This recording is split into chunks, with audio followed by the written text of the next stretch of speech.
शांति।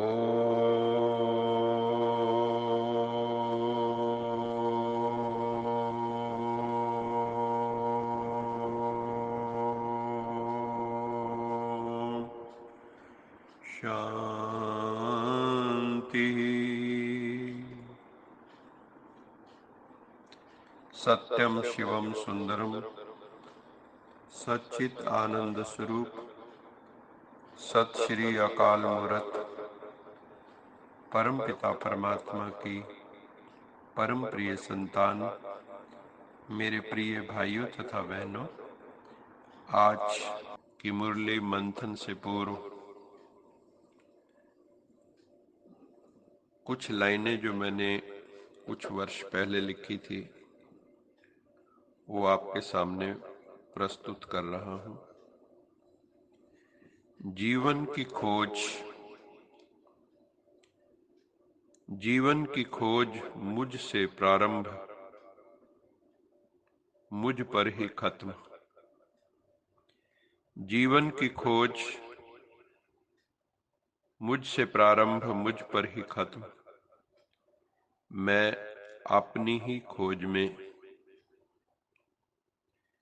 जब से जन्म हुआ है हम अपनी ही खोज में हैं, किसी और की खोज में नहीं है।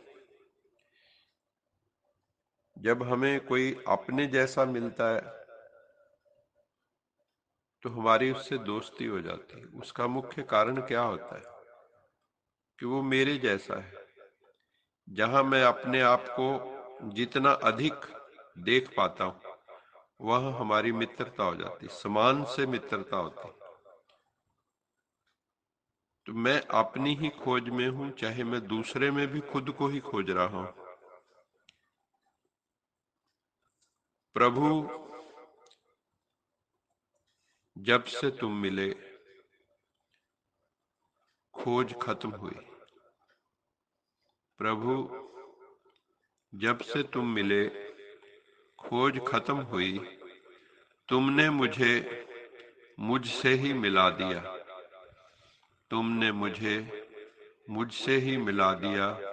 तेरा बहुत बहुत शुक्राना, तेरा बहुत बहुत शुक्राना। The most adventurous journey of your life is to find yourself in yourself by yourself.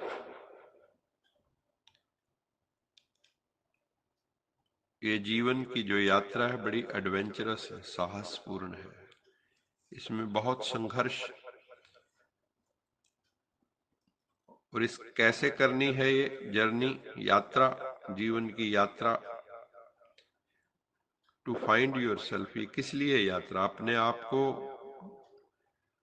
पाने के लिए, ढूंढने के लिए, अपने भीतर ही ढूंढने के लिए, और खोजने वाले भी स्वयं ही।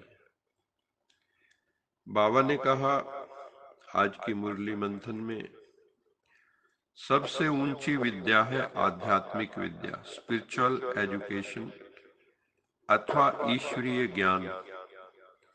इस विद्या से भीतर की अविद्या, भीतर का अज्ञान समाप्त होकर असतो मां सद्गमय तमसो मां ज्योतिर्गमय तथा मृत्युर्मां अमृतम गमय का मार्ग प्रशस्त हो जाता है। अर्थात हम असत्य से सत्य की यात्रा पर निकल पड़ते हैं।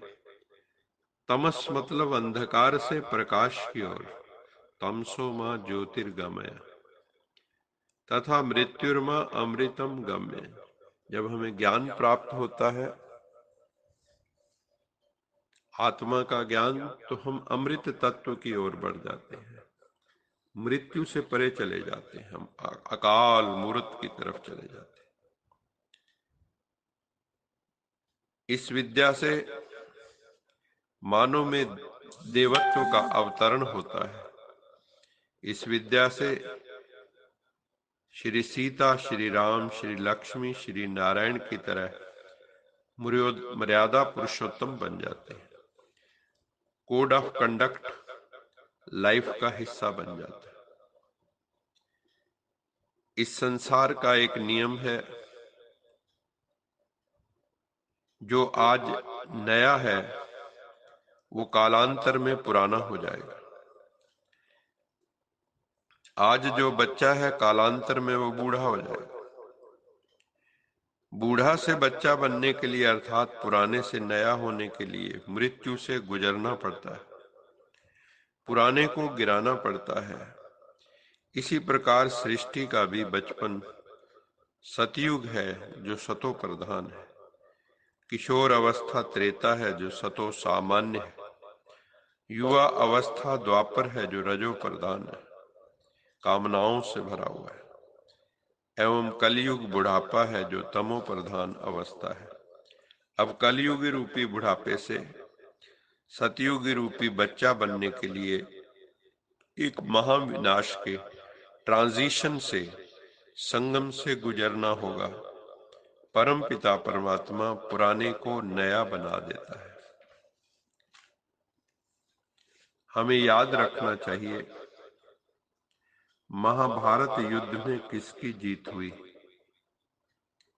जिसने नारायण को चुना, जिसने भगवान को चुना, अथवा जिसने नारायणी सेना को चुना, किसकी जीत हुई? जिसने नारायण को चुना या जिसने नारायणी सेना को चुना? नारायण को चुना अर्जुन ने, अर्थात प्रभु के साथ प्रीत बुद्धि अर्जुन की थी, प्रभु के साथ प्रीत बुद्धि। नारायणी सेना को दुर्योधन ने चुना, अर्थात प्रभु की सामर्थ्य पर संशय, अर्थात प्रभु के साथ विपरीत बुद्धि। हम जानते हैं, विनाश काले विपरीत बुद्धि विनश्यन्ति तथा प्रीत बुद्धि विजयन्ति। जिसकी परमात्मा के साथ प्रीत बुद्धि है उसकी विजय होती है, और जो विपरीत बुद्धि है, बेमुख है, गुरबाणी में कहते हैं जो मनमुख है, बेमुख है, उनकी सदगति नहीं होती, वो भटक जाते हैं, उनका विनाश हो जाता है। विनाश काले विपरीत बुद्धि विनश्यन्ति, उनका विनाश हो जाता है। इसलिए प्रभु को चुनो, साहब को चुनो। हम सब आत्माएं उस साहब की साहिबा है।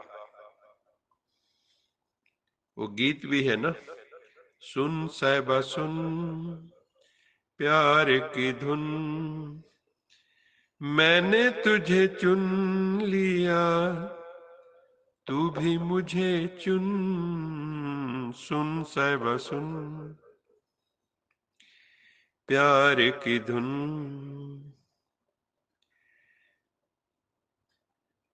मैंने तुझे चुन लिया तू भी मुझे चुन। प्रभु क्या कहते हैं? हे आत्मा रूपी साहिबा, मैंने तो तुझे चुन लिया है, अब तू भी तो मुझे चुन। तेरा ध्यान तो और कहीं है। तूने तो संसार को चुना, धन को चुना, पदार्थ को चुना, वस्तु को चुना, मुझे नहीं चुना। मुझे तो तुम भूले हुए हो। जिस दिन तुम मुझे चुन लोगे तो तुम्हारे जीवन में आनंद रस घुल जाएगा। अगर प्रभु प्यार की धुन नहीं सुनी तो, अगर प्रभु प्यार की धुन नहीं सुनी तो माया देगी तुझे बुरी तरह से धुन, फिर माया धुन देगी तुझे। जैसे महाभारत में दुर्योधन को बहुत बुरी तरह से धुन दिया गया, उसकी जांघ को तोड़ दिया गया। मायावी शक्तियां भी बहुत प्रबल होती हैं, अंततः उनकी फिर हार होती है।